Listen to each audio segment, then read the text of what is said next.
Hey everyone, just wanted to come on and do a short video just to speak about an area of coaching and self-development that I feel is really important, which is imposter syndrome. So I have plenty of experience dealing with it myself, particularly, becoming a life coach and starting my podcast. Um, so I basically just come up with like a 7-step guide on how to overcome it, how to come out the other side of it, more confident, more assured in what you're doing. Would also recommend this book, The Imposter Cure, which helped me a lot as well when I first started to kind of experience it when I was starting my podcast. So there's, I took a lot of kind of lessons out of that as well. I definitely recommend that book by Dr. Jessamy Hibbert. Um, but just in terms of my own, steps to dealing with it. So first of all, it's just to kind of get a good understanding of what imposter syndrome actually is and when it comes up. So when it tends to arise is, at some kind of point of transition or change in life. Career change or job change is a common one. Um, or like it could be even be a promotion or, adapting to a new environment, something like that. And then there's people usually fall into one of three categories as well. So either just have a general sense that they're not good enough at basically anything they're doing, or they kind of fall into the trap of setting their own expectations so high that their performance can't possibly meet that, or um, feeling like other people's expectations of you are so high that you are under pressure to meet those. Um, so it's usually one of those three categories, or even maybe a little bit of an overlap with those. Second thing is to look at your response when you do start to get those feelings of imposter syndrome. People who are more naturally confident or more practiced at these kind of steps will have the kind of ability to not let those thoughts take over, to just acknowledge that they're not their thoughts, and even challenge the truth of them. um, and on challenging the truth of thoughts, with imposter syndrome, you tend to kind of ignore the achievements and successes that you've had, even though there's evidence for them, and completely buy into this idea or thought, and that's all it is, that you're an imposter or not good enough. So it's time to really like change that and look at what's true and what you've got evidence for. And in terms of your successes, give yourself permission to bank successes. Write them down. A visual thing is always helpful, even if it's really small, the smallest thing in the world. Write it down, so that you have it to look back on later as well. Start telling yourself that you are successful, that you have done lots of things, achieved lots of things, as a way of as a new response now to when the imposter thoughts start to come up. The third thing then is to, this as an extension then of that, is to look at your limiting beliefs, start really challenging them. Again, writing them down helps. Even if you write down I'm an imposter, cross it out, and just write the truth of that, which is I feel like I'm an imposter, or I feel like I'm not good enough. So that's not even changing the circumstances or pretending that whatever change it is not happening, or it's not running away from it or anything. It's just acknowledging that it's a feeling or a thought. You're changing it from being a fact, because it's not a fact. Two questions I always like to ask on this, on challenging beliefs as well, which are really helpful. One is, would it stand up in court? Basically, how much evidence have you got for this limiting belief of yours that you're not good enough or whatever it is? If it was a court case, would it, stand up, or would it fall apart? It would probably fall apart. The second question on that, and then I like to ask myself is, what would I say to a friend in this position who's telling me their self-doubts, or feeling like they're not good enough? And pretty much all of us would be supportive of that friend if they were saying that to us. That you would challenge that belief for them. Say, no, you are good enough, or remember when you did this, or, you'd start kind of throwing evidence at them. So, we need to be able to do that for ourselves as well.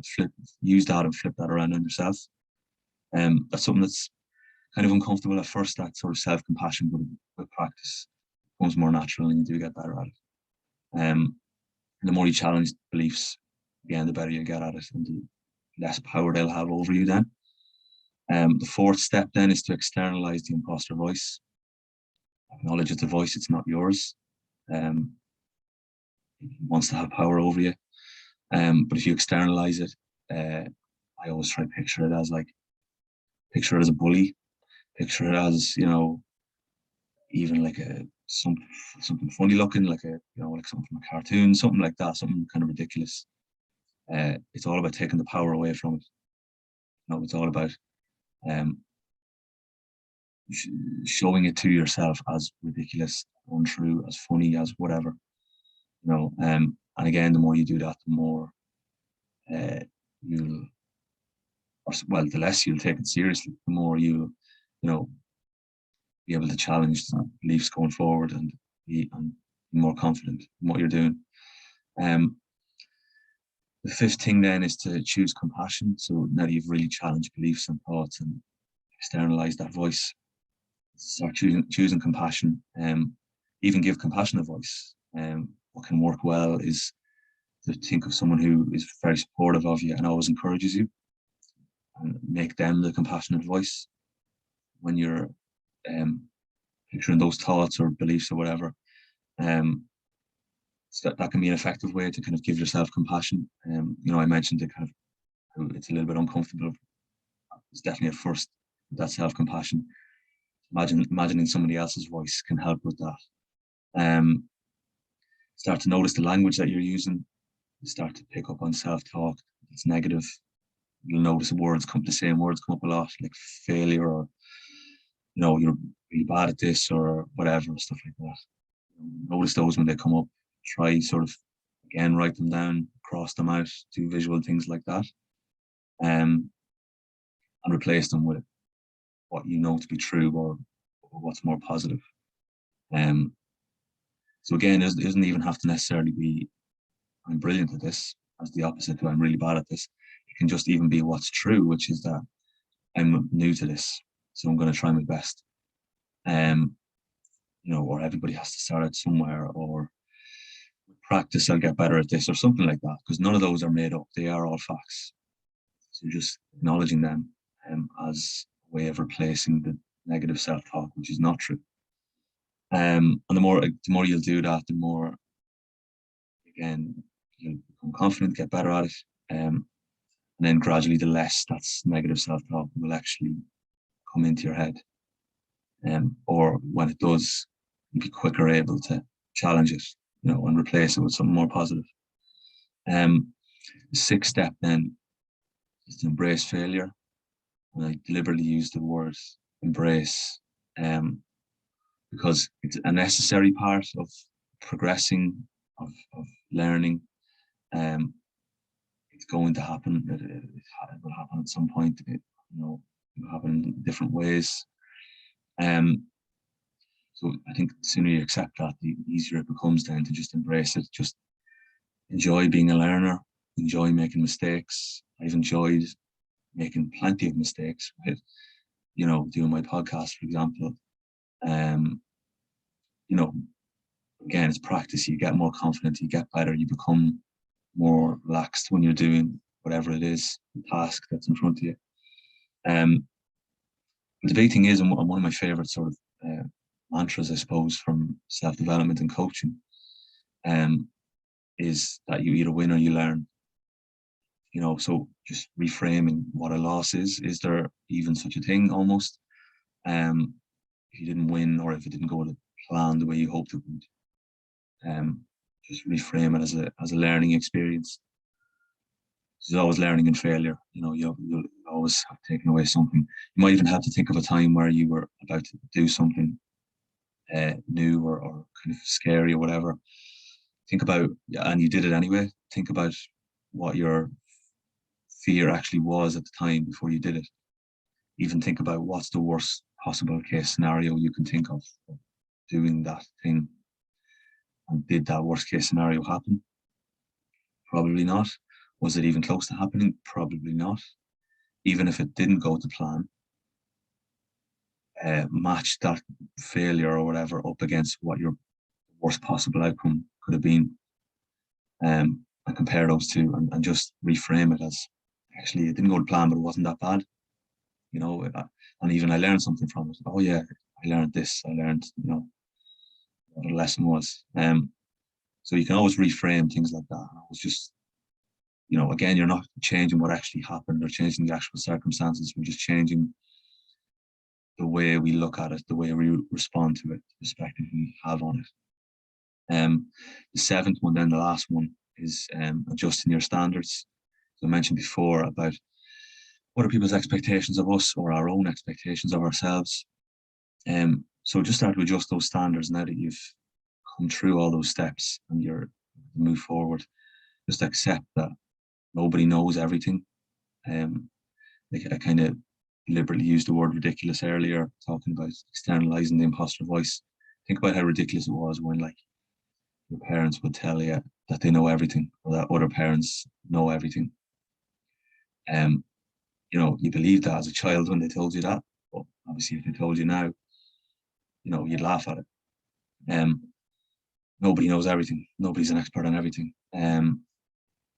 Even people who are, classed as experts in their own field would probably say they're not experts on it, because they're always learning. They're always trying to push their capabilities, add to their, learning, add to their experiences.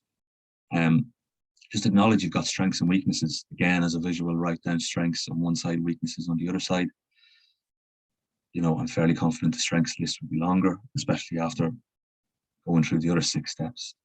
And just be comfortable seeking out advice and getting help on the areas you feel you're weaker at. Think about an example of when somebody came to you and asked for help on something you were knowledgeable on. Do you look at that person and think they're stupid or an imposter or whatever? No, probably not. I hope not. You just were happy to give them the knowledge or guidance or whatever, and just accepted that they just had less knowledge on that than you, or less experience on it than you. So again, reframing things like that, changing the way you look at it. They're basically my 7 steps for dealing with imposter syndrome: getting an understanding of it, looking at our response to it and changing that, challenging the limiting beliefs we have, externalizing the imposter voice, choosing compassion instead, and kind of having a voice around that, embracing failure, and adjusting your standards. So practice that, try use that, take it one step at a time, see how it goes. Feel free to reach out and say whether that was helpful, or how you found it. If you're kind of struggling with any things like that, self-doubt, inner critic, imposter syndrome, all that kind of stuff, feel free to come and ask me about coaching. And yeah, so, let me know whether that was helpful, or share it to people you think might benefit from it. And speak to you all soon.